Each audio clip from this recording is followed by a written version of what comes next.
There's news in the NFL today, and it's time to break it down in the only way we know how. Hot Route style. Earl!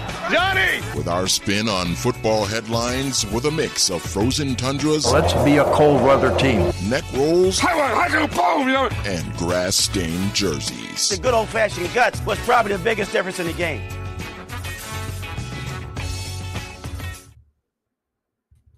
Hello, welcome everybody to another episode of Hot Routes. Matthew Coller along with Jonathan Harrison here as we do every week, a little bit behind schedule because I was hosting on WCCO radio. Usually we go live on YouTube at 9 o'clock, but we are here and ready to talk about all sorts of Super Bowl related things, and also we have some coaching hires. So I think a good place to begin, though, Jonathan, is of course with conspiracies involving referees. Yes. Let me ask you something before we get. This is not a Hot Routes question. This is just a thought. Are there any sports conspiracies that you do buy into? Like, do you have the one where you're like, look, I know this sounds crazy, but maybe this one actually might be true? Maybe there's a lot of people who believe that the referees have a role in trying to, push one team forward, or umpires or whoever that could help the league. And I think that maybe is rooted for a time when it used to matter what the market size was, but it really does not matter what size markets are for the NFL. I mean, Kansas City is not a big media market, and neither is Cincinnati, and yet look at what they did as far as ratings-wise went. But is there any for you where you're like, you know what, there's some people that think this crazy thing, but maybe I agree? I think the biggest one is the NBA and their drafts and where some of their key players end up. I mean, you got the Patrick Ewing thing back in the day. You got Shaq going to Orlando, and then you got LeBron just landing in Cleveland. I know Cleveland was terrible that year and kind of earned the number 1 overall pick, but there's a lot of these things that just kind of happen, and it's built up over the years in the NBA. I think that's the most believable one. I don't think it's logical that they would rig it that way, but it does make sense, especially back in the day, like you said, when media market size did matter. You wanted one of the best college prospects in Patrick Ewing going to the New York Knicks. It didn't make sense to have him going anywhere else. It didn't make sense to have him going to Indiana because they weren't that big of a media market back then. It mattered back then. Like you said, it doesn't now. I think LeBron James in Cleveland broke that idea that media market size matters. And ever since, it really hasn't mattered. But before that, it definitely did matter. So Patrick Ewing landing in New York is, I think, the biggest one that I believe in. Well, with all conspiracy theories, there's always some way to connect it to make it kind of work. And so you could be like, oh, LeBron was from there and they wanted to rejuvenate the franchise so it wouldn't have to move. And, you brought up the Shaq one, and that's talked about a little bit, not so much the conspiracy theory, but why it would almost make sense if there was one when Shaq went to Orlando, because that franchise had just started and it was maybe much more risky at the time to start a new pro sports franchise, to bring in and expand the league than it was now. And we saw some of those fail. I mean, the Vancouver Grizzlies just straight up failed and ended up in Memphis. So it was a lot more risky then. And maybe there was a little like, let's make sure that Shaq ends up in Orlando because then that team is going to have success. And honestly, that's exactly what happened. He went to Orlando. The franchise became very briefly like incredible and one of the most popular in the entire country. So yeah, I could see that, the frozen envelope type of thing, that, all draft lotteries are kind of enshrouded in secrecy anyway. And even if somebody goes through the whole process of what they do, because a lot of times you're not really sure, like, wait, did they kind of set it up? And, whatever else, maybe there's something to that. But for me, it's probably the people who argue, this goes to the NBA at some point as well, that like the Lakers were propped up in that series against Sacramento. That's one that I think some shady stuff was going on. And I also think that there are things that can be explained that aren't conspiracies, but are more of it happens with referees. And one of those things is when a team is down in a game, or let's say a team is up in a game and they're driving And if they score, you could turn off the TVs. So like, let's say it's a 10-point game in the fourth quarter and the team who's up by 10 is moving the ball. And if they score a touchdown, it's over. And then there's a holding call. It kind of brings it back. And the other team's got a possession. And now it's going to come down to the very end. If you start looking for it, you'll sort of get frustrated how often you see it. But I don't think that that's any sort of edict from the NFL. I think it might be just a little bit of human nature from the referees when one team is kind of rolling and they're thinking like, well, you know, let's look a little closer, or I don't know. It's just a coincidence entirely. But it even happened to Kansas City, and you know, all the people who pointed to the holding that didn't get called or this or that, there was also a very borderline holding that did get called that would have put them in position to go up by 2 scores as opposed to 1 later in the game. So maybe there's a human nature element. I definitely used to think that home teams got all the calls, and that actually matched up in almost every sport until not that long ago when they started making refereeing more scientific, putting more effort into it, and also when people could all see the games and everything else. And when this came out, it was like the study that showed that referees were giving bias to home teams. I think they realized it and said, we can't have this happening. And now in the NFL, there's less of an advantage to playing at home than there was before because that was part of it. So as far as sports conspiracy theories goes, I don't know. I mean, there's always behind the scenes stories of things that happen that are hidden. Say, okay, one that I heard, and I won't say what team because it's not like corroborate. I'm not reporting this, but I heard that a team that won the Super Bowl was able, and this is not the Patriots, but was able to get a hold of the signals for the other team going into the Super Bowl. So they knew everything the other team was going to call. And the team that won in the Super Bowl put on an amazing defensive performance. So there's always things that go on that you don't know about, which I think opens the door to things like that. But no, I don't think the NFL is rigging up anything. That's like the old conspiracy theory within Vikings fan base where 41 Donut happened because the New York Giants had tapped the Vikings headsets and they were able to listen into their calls, when you just kind of find out like some of the players went out the night before and they weren't ready to play. Like it just happens. Or that also might have happened. Yeah, that's true. There have been times in New England where this stuff went on. And because there are always these sort of famed stories, and I'll give you one of them, which is, I believe it was the New York Giants and San Francisco 49ers, where you talk about the headsets. The Giants knew that if the headsets went out, the rule was that both teams, and this is still the rule, both teams have to take the headsets off and they have to go with manual signals. And they figured that it would be harder for San Francisco to communicate and do what Bill Walsh wanted them to do if they killed the headsets. So they did it on purpose. That's amazing. So they prepared for having no headsets. The other team was not prepared for it. There have been other moments in New England where all of a sudden the AM radio broadcast is coming through the headsets. But now we have so much better technology that if that happened, there would be like a full-fledged investigation because we're just in a different place. And I think a lot of those things, because everyone has so much access to these teams, that things that are enshrouded in secrecy are not so much as they used to be. So anyway, well, that kicks us off to where I wanted to go, which is there's been a lot of discussion about whether there should have been a holding call on Patrick Mahomes' first down run and whether the NFL is rigged to get Mahomes in the Super Bowl. Do you think that the NFL will react in any way to the scrutiny that it received after that game? Because nobody knows this better than the people we cover, Minnesota fans, about overreactions or reactions to things, say like the overtime rule that maybe Minnesota fans wish they had changed before. That allowed New Orleans to go to the Super Bowl. But do you think that the NFL will look at what happened in this last weekend, not only just in the Kansas City game, but also the Devontae Smith catch that was not a catch? Will they look at it and say, we need to do X, Y, or Z? I think there's been enough push over the past, year and a half, 2 years maybe, for Sky Judge that it might possibly become a thing. The NFL's a $10 billion business. They can afford a Sky Judge.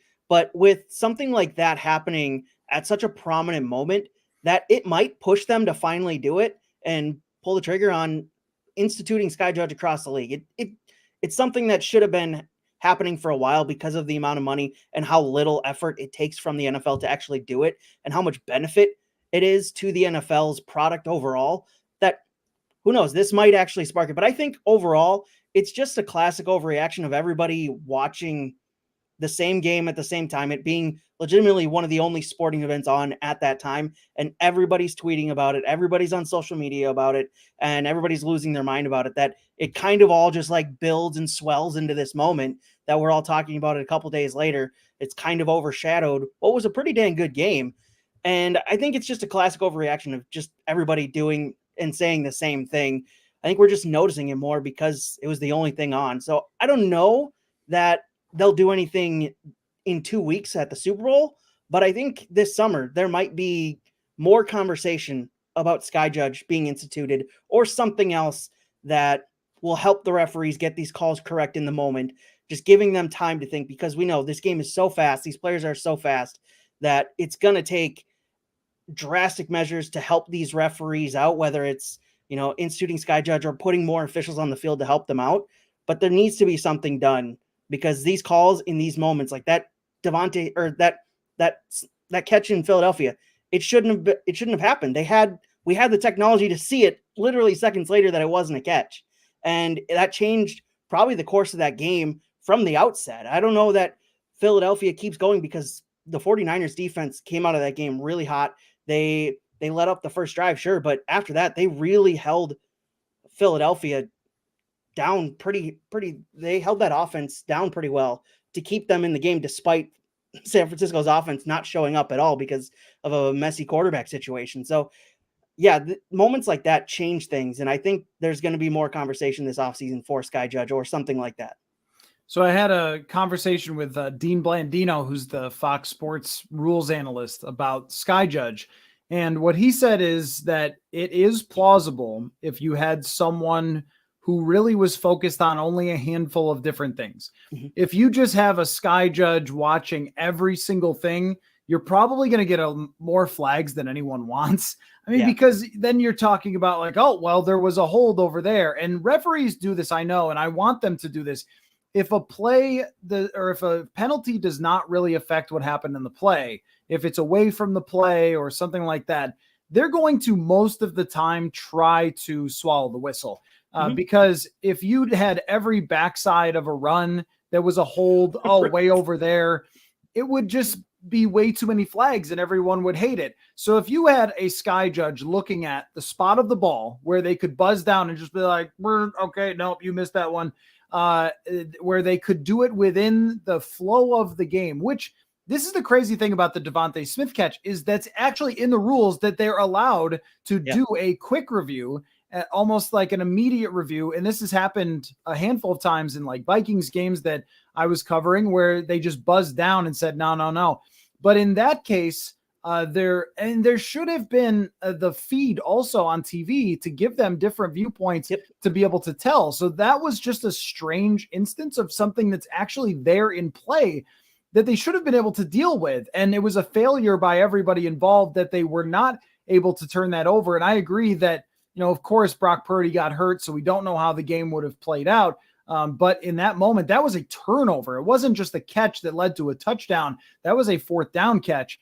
And so that would have changed a lot of things potentially about that game, including whether maybe even Brock Purdy gets hurt if you go complete butterfly effect on that. But I think that if you had Sky Judge involved in a quick review of pass interference potentially, where they could watch a replay and just buzz down and you get 15 seconds. And if it's like, okay, what you thought happened didn't happen, but also every 15-yard personal foul on a quarterback, because those are clearly so difficult to evaluate that if a guy accidentally puts too much of his weight on the quarterback or something, but it really wasn't, or it kind of looks like it, but it wasn't to fit the penalty, someone should be able to buzz down and say, no, that was not a 15-yard penalty, because that can completely change the game. I would say the same, even though what Joseph Osai did on the sideline was a penalty, it was correctly called, and anybody saying you can't call that in that moment, huh? Right.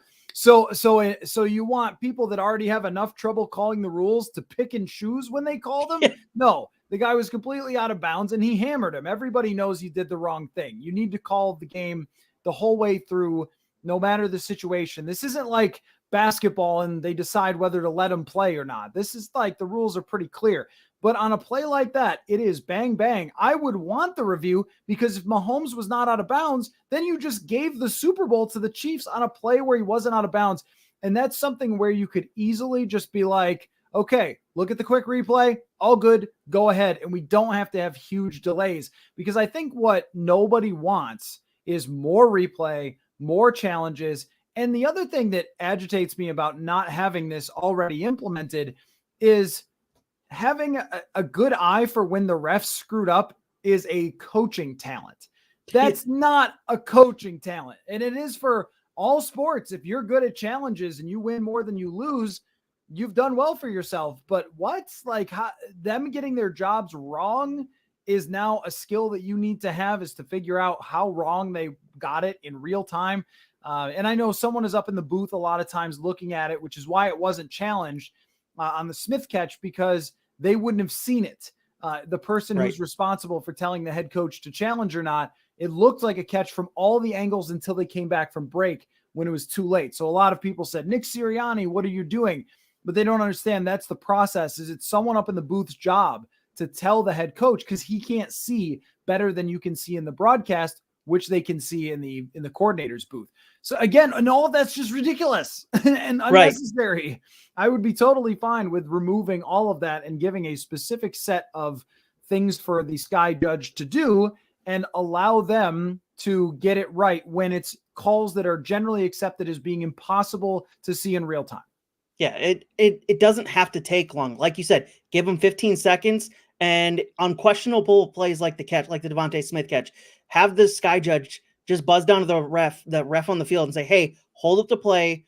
We're going to take a look at this quick. And it takes 15 seconds, 30 seconds max, and then they can move on, and they'll get it right most of the time, because they'll have that extra 15 seconds, 30 seconds, instead of letting the ref on the field continue play because Devontae Smith got up, probably knowing he didn't catch that ball, and hurrying his team to make the next play because he was very aware that that catch wasn't a catch and it would have changed the game. And yes, having a very specific set of things that the sky judge can look at will help kind of trim down the time delays from sky judge. Instead of letting them look at holding calls that happened on the complete other side of the field, they should only look at stuff that affected the play at hand and where the ball was moving and pass interference. And they already take a look at every single turnover and every single touchdown.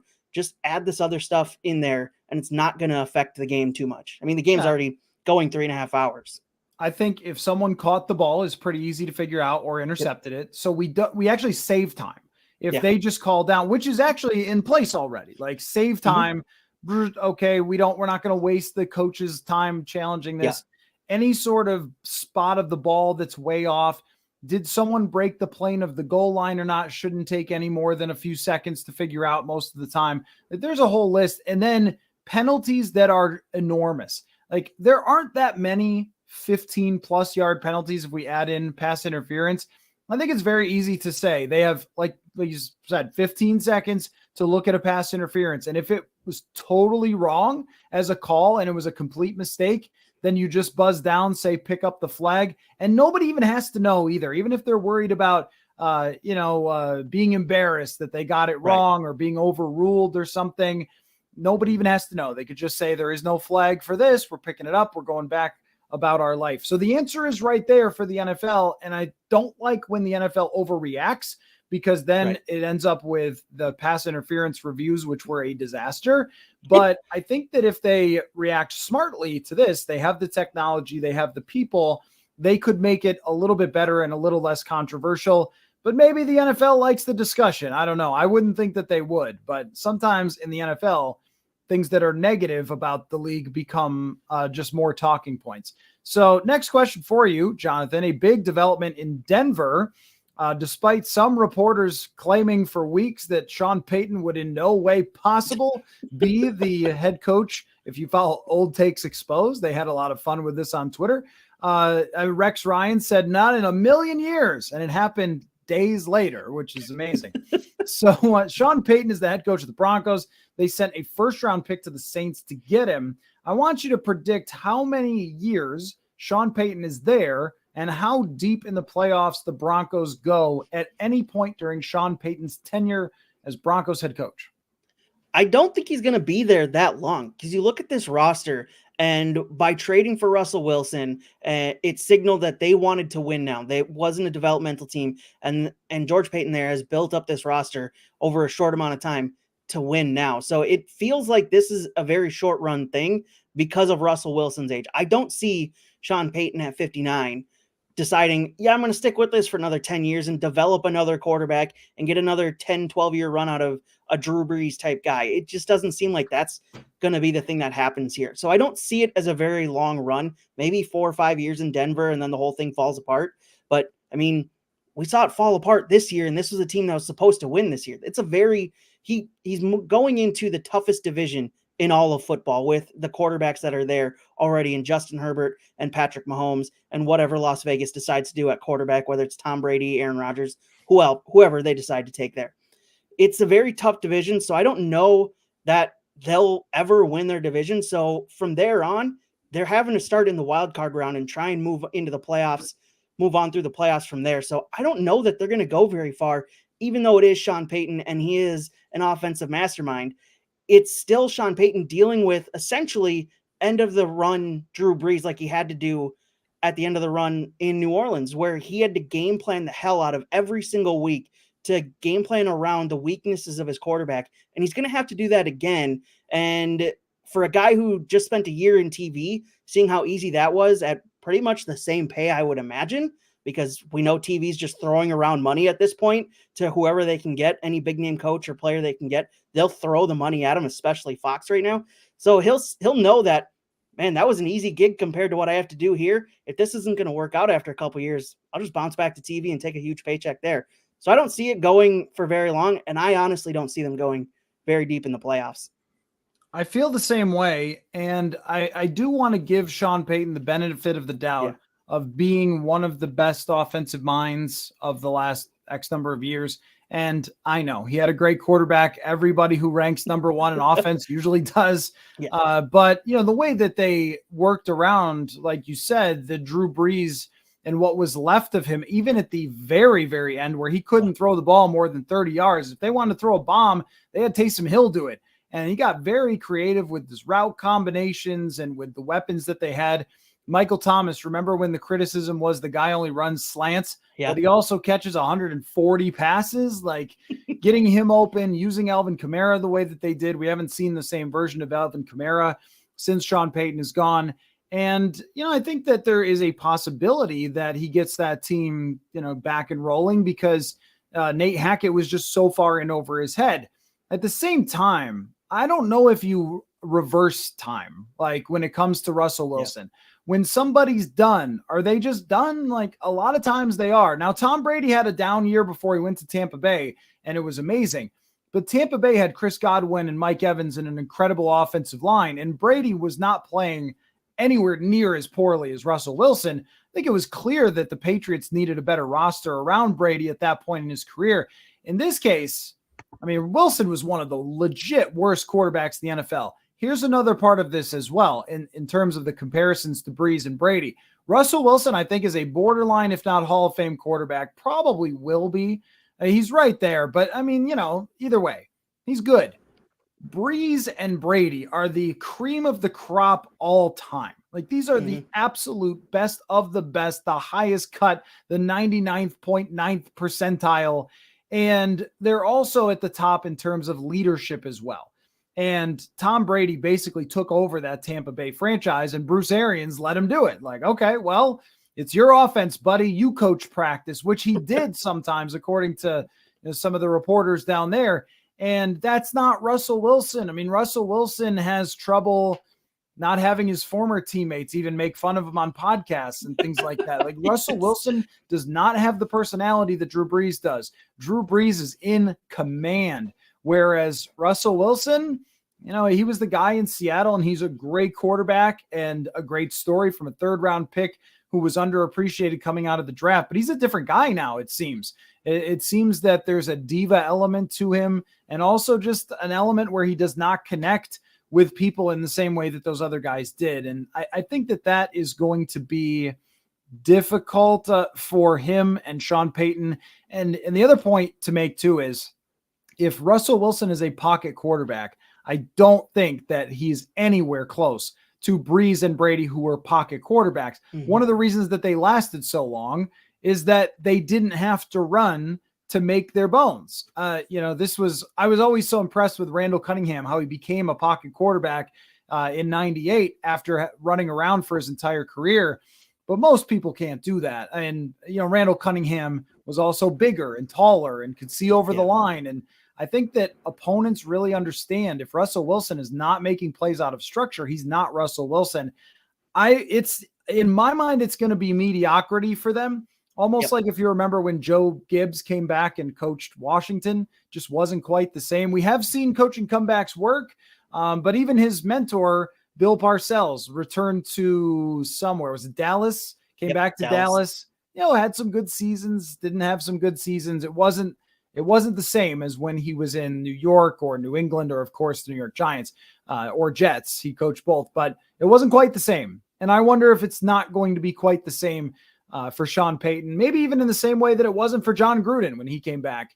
Like he had some decent offenses, but it just wasn't like the same level as where he was when he walked away. Payton hasn't been gone for long, but the game really does change quickly.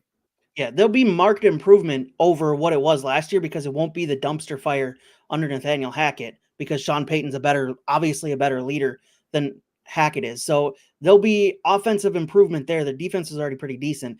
But again, you're still in one of the toughest divisions in all of the NFL, and you're in the toughest quarterback conference in the NFL. So the playoffs are just, it's really difficult in the AFC playoffs, and we'll talk about that later, to get through. And Russell Wilson, I don't think he has it in him anymore to do that because he's just not the same quarterback anymore.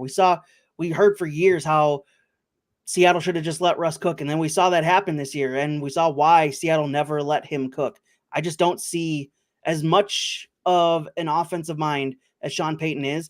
I don't see Super Bowl in their future under him with Russell Wilson as the quarterback. If it happens, I imagine it's with a different quarterback, but I also don't think Sean Payton's there that long to see another quarterback take over in Denver. So I looked at the Hall of Fame monitor, which I enjoy using for Pro Football Reference just out of curiosity. And it has Russell Wilson with a similar case for the Hall of Fame to Eli Manning, which will be debated. And Eli Manning has the 2 Super Bowls, which will bump him up, and I think deservedly so. And with Russell Wilson, he has the 1, which, again, you can't take away from that, and a little more prolific efficiency than Eli Manning did. But I think of them as the same, being borderline, but I don't know how much is left there. And the let Russ cook thing probably made a lot of sense like 3-4 years before his efficiency started to go down a little bit. And even though they had good offenses, it wasn't quite the same. Another point to be made too is in Seattle, he had great wide receivers, not just good, but really great when he was in the later part of his prime. And tell me how Denver's getting them would be my question. And with Drew Brees, they surrounded Drew Brees with a tremendous offensive line, an elite wide receiver, elite playmaking running back who was basically a wide receiver. A lot of times with the older quarterbacks, that's what it depends on. We saw that with Phillip Rivers, that later in his career, when they were able to put some things around him, he could be successful still. But when they had down years, it was really down. I think we're going to see that from Wilson, that I don't know how, without any draft capital, they turn around what is around Russell Wilson. So I wonder if Sean Payton, this is about a money grab, and also maybe just like a little bit of arrogance on his part, thinking like, oh, well, that last coach was a fool. I can do this. Maybe he'll be right. I don't know. Somebody pointed out that they played in a lot of one score losses, and maybe that will turn around for them next year. I don't know. I have a tough time seeing them being really good, I think. Yeah. As to your point of no draft capital, they also don't have a whole lot of cap room. They go in according to over the cap to this offseason with just $9 million in cap. Now, obviously some things will happen that'll boost up, but good wide receivers don't come cheap anymore. They're getting massive contracts. You're not going to bring in good enough wide receivers that will match what Russell Wilson had in Seattle with just $9 million in cap space. Normally you have to draft them. or trade for them, and they've already used everything they can trade. I don't see a great path for them unless Russell just gets 100% healthy and finds it, and maybe he was playing through injuries or something last year. All right, next question for you. The Super Bowl usually becomes all about the quarterbacks, and that is the same case here for this year with two very exciting quarterbacks in Mahomes and Jalen Hurts. But there's a lot of talented quarterbacks who have not made it to a Super Bowl so far. Which quarterbacks around the NFL that have not made it to a Super Bowl will someday be there? And who is your favorite quarterback ever to not make it to a Super Bowl? It's funny how we bring up, or I bring up at least, how difficult the quarterback conference of the AFC is. Yet the first three guys on my list are all from the AFC, and Josh Allen, Trevor Lawrence, and Lamar Jackson. They'll have to go through Joe Burrow and Patrick Mahomes to do it, because I would imagine for the next decade, one of those two is going to be in the AFC Championship game alongside or against one of these other three guys. I think one of those three, or all three of them at some point, will get to the Super Bowl. I think I'm leaning more towards Josh Allen because I like what I've seen so far. But Trevor Lawrence is sneaking up, and we've talked about him a couple times over the past couple weeks on this podcast, with what they've built there in Jacksonville over just the last summer, over the last offseason, and what they're going to go and continue building through the future with Doug Peterson and Trevor Lawrence at the helm there. I like their chances, especially in their division. That's an incredibly weak division. They'll basically be able to steamroll all their opponents there and just go into the AFC playoffs. And with Trevor Lawrence, as you mentioned on the Purple Insider podcast, was 7 points away from beating the Chiefs in the divisional round. That's incredible for a guy who had an awful rookie season because of his head coach and turned it around in one year. So I think Trevor Lawrence is the likeliest to do it. For the NFC guys, I want to see what Kyler Murray can do under a new head coach, though that's a very distant shot for him to do it because I haven't liked what I've seen. But how much of that was the fact that Cliff Kingsbury was his head coach? You got Dak Prescott always in that conversation, and they just got rid of their offensive coordinator. Now Mike McCarthy, who we all know that I'm not a big fan of, is going to be leading that offense. So we'll see how that goes this season. If they can get a new coach there, maybe he has a better shot, but they've had stacked rosters for the past couple of years and they still haven't been able to do it in the playoffs. So I don't know how much I want to leave that up to Dak Prescott or not, but he's one of those guys I think that could, because of the weakness of the rest of the NFC. And yeah, as for guys who are my favorite to never make the Super Bowl, you mentioned him, Randall Cunningham. The closest he came was the 98 season, and that was one of my favorite seasons ever because it was one of the first seasons I can truly remember as an 8-year-old watching the Vikings just steamroll opponent week in and week out with one of the best offenses to ever grace the field. So Randall Cunningham's up there. Phillip Rivers is also number 2 just because of the gunslinger mentality and how many close chances they had in San Diego. And it just fell apart, whether it was him or other things or kicking issues or whatnot. Everything seemed to break down at the wrong time for Phillip Rivers, and I wish he would have gotten to the Super Bowl just once. Phillip Rivers is a great selection for that, and had him as mine as well because he was one of the most fun quarterbacks to watch during his time. Also, Andrew Luck, who got to an AFC championship. Then there was footballs deflated, but they got killed anyway. And I think Andrew Luck would have gotten there eventually had he continued to play, but he's apparently living his best life now. So good for you, Andrew Luck.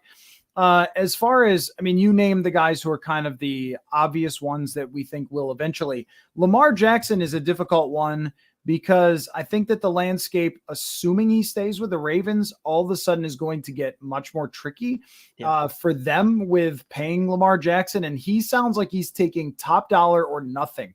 And that is, it's kind of a dangerous game because wherever you end up, if you go somewhere else near Lamar Jackson, you've had 2 straight years of injuries. If you get hurt or if your team just can't be built around you the same way that Baltimore was, he's still going to be a really exciting quarterback. But if he slows down a little with his running game, even if I think his passing will get better as he goes along, almost in like Steve McNair type of fashion, we've seen the peak of his passing can be really good. It's still a guy who needs to be a very dynamic runner to be great. And if you can't put the line around him to block in front of his running, if you can't protect him when he's throwing the ball, if you can't sign your receiver, it's not like Mahomes where you made him expensive and couldn't sign your receiver and it just didn't matter because the guy was so good. I don't think Lamar is quite to that level as almost nobody is. So Lamar is pretty debatable. Another one would be Tua. And I think that their team and their receivers and what they have going for them offensively makes them an interesting team for the coming years. But his health really concerns me. I could see it, like things going right, or one year Mahomes just has one bad game for once and loses and somebody else gets in. There's some other ones that would be a very sort of fun bet for like a lifetime, like Kenny Pickett. Does Kenny Pickett ever have it happen? And if you include, does Kenny Pickett someday make it as a backup? Now that would make it even more interesting, because imagine saying that, like, hey, will Chad Henne ever be in a Super Bowl? You'd be like, no way. He's been in a couple now because he's Chad Henne and he's their backup. Deshaun Watson is another one to discuss. I think that situation is not going to be good. I think that he's paid way too much. Cleveland is way too bad of an organization. And I just don't see it. Like, he might not even ever be the same version of himself that he was. Again, if he is, then they have a chance. But again, with the contract versus the player, it's always difficult to make that math work. Maybe there's some other fun ones here that you could bet. Like, I mean, Dak is definitely another one. Well, your Mike McCarthy take has really, really gone off in the last couple of weeks after they fired a really good offensive coordinator.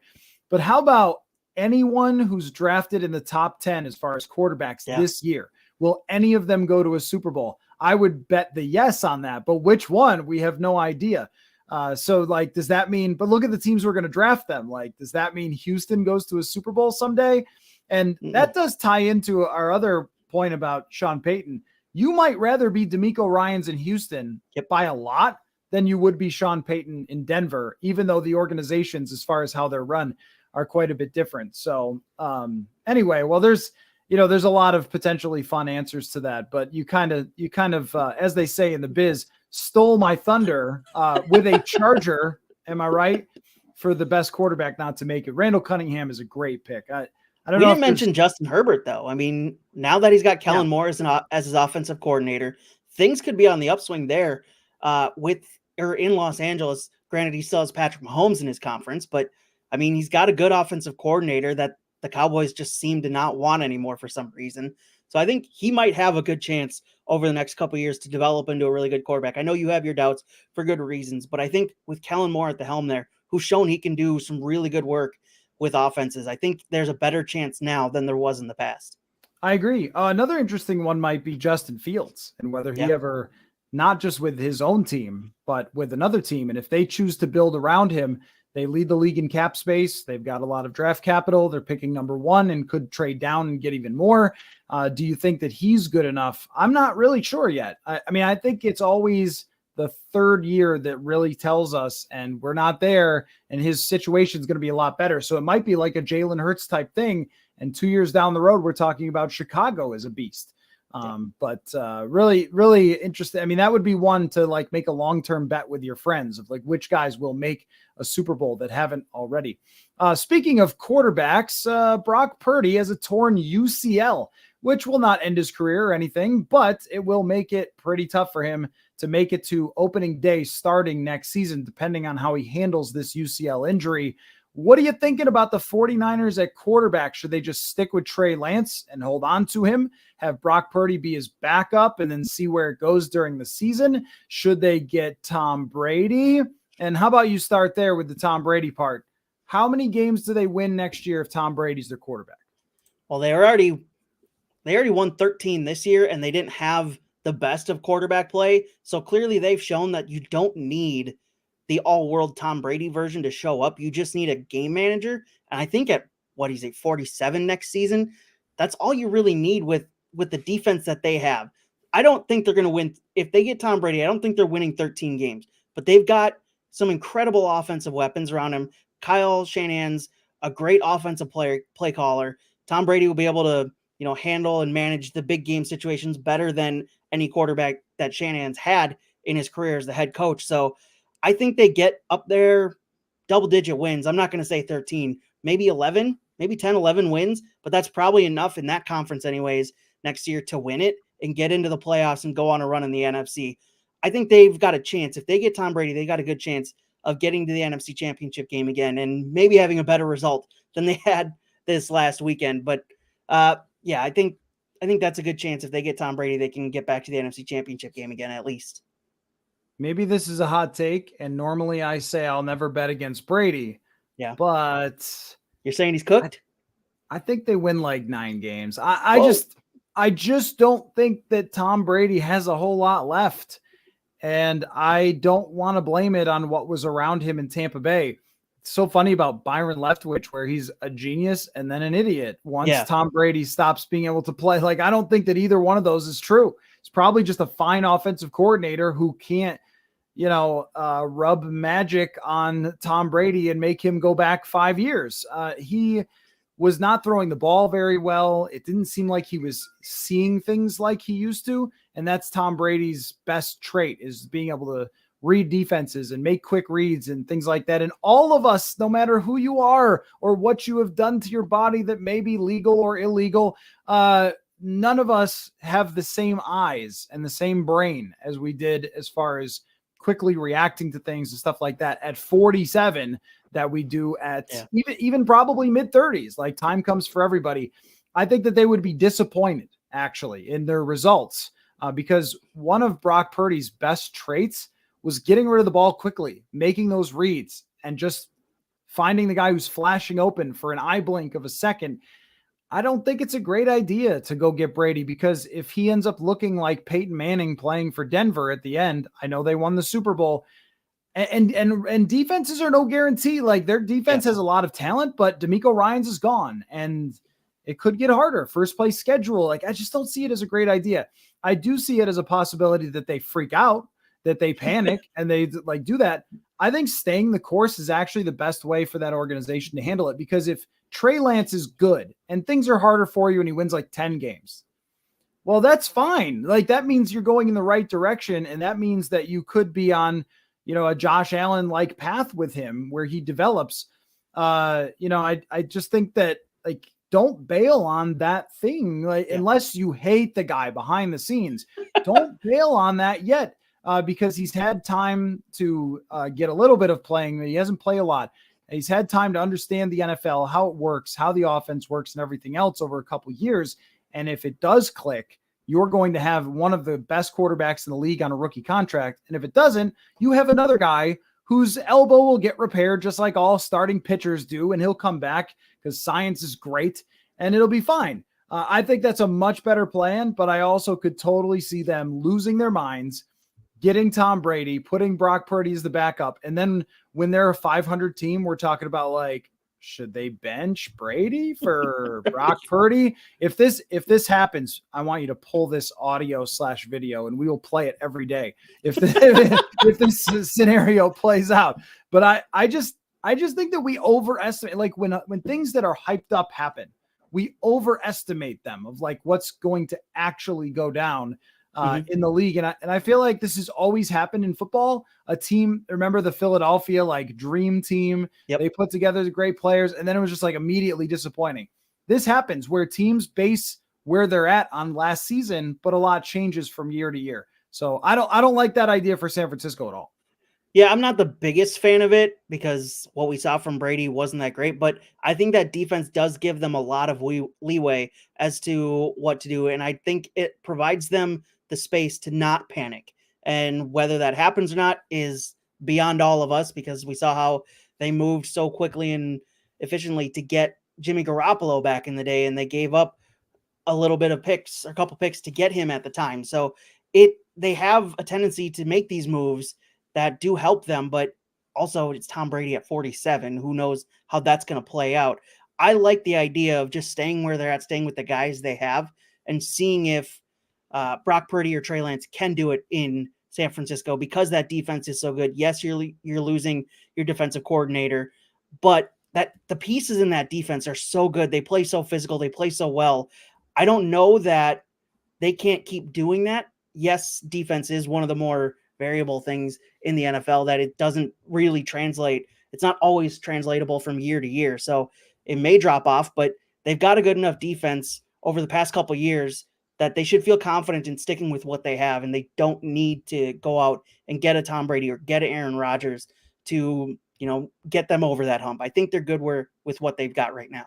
Yeah, I think that's right. And if they do it, it'll sure be a lot of fun and a lot of attention toward that team. But I think they should think about the next few years. Like Kyle Shanahan's going to be the coach there for a really long time.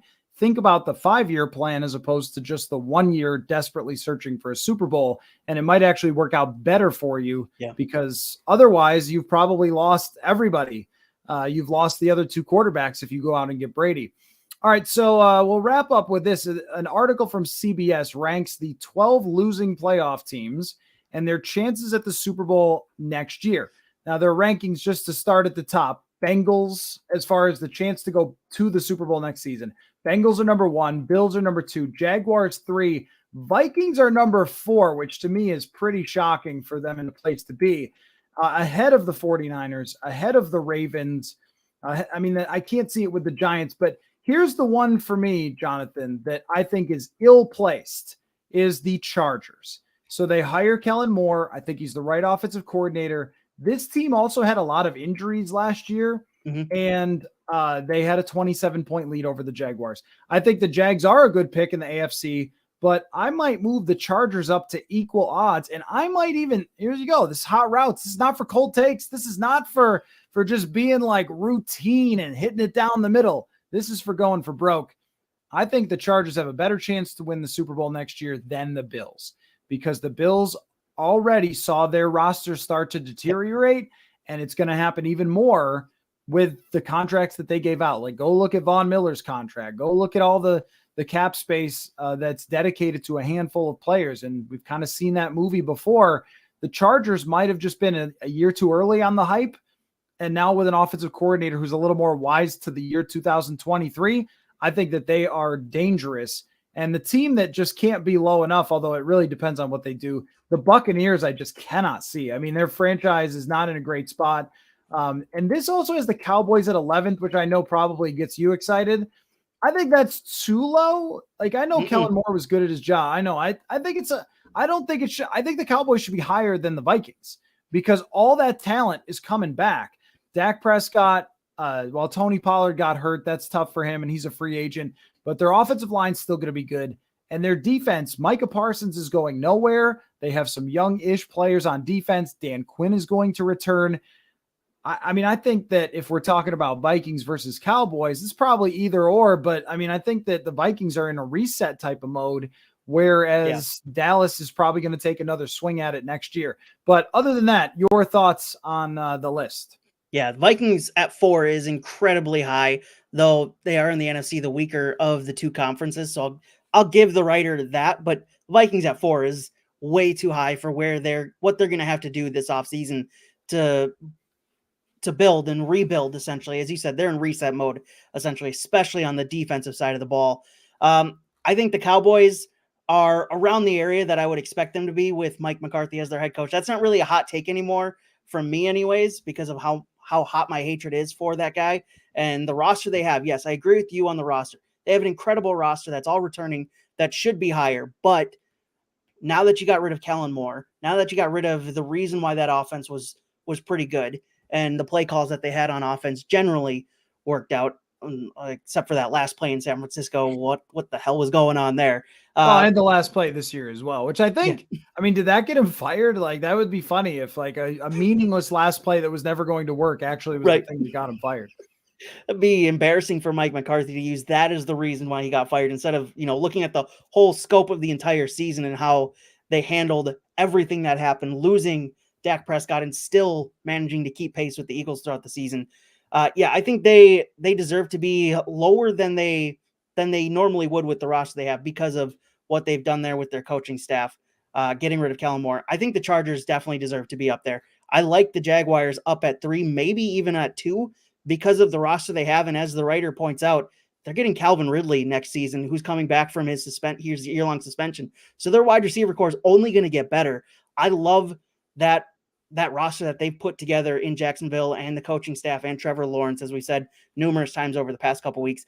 I like the Jaguars going into next season because of their division and what they'll be able to do this offseason, continuing to build around Trevor Lawrence, who's on a rookie quarterback contract. I think that's a perfect team to jump up and maybe kind of supplant Joe Burrow or Patrick Mahomes next year anyways for a year and get to the Super Bowl from the AFC. Yeah, I agree. I do think that, I mean, I put Tampa Bay quite low, but we don't know what they're going to do at quarterback. And if they got Jimmy Garoppolo or something based on their division, I would say you never do know, right? In the way that the NFC is kind of structured. But I think the NFC is going to get stronger next year and not easier. Frank Reich in Carolina is a big deal. That's a great hire for them. The Falcons are a team to keep an eye on. Like, they're going to make a quarterback change.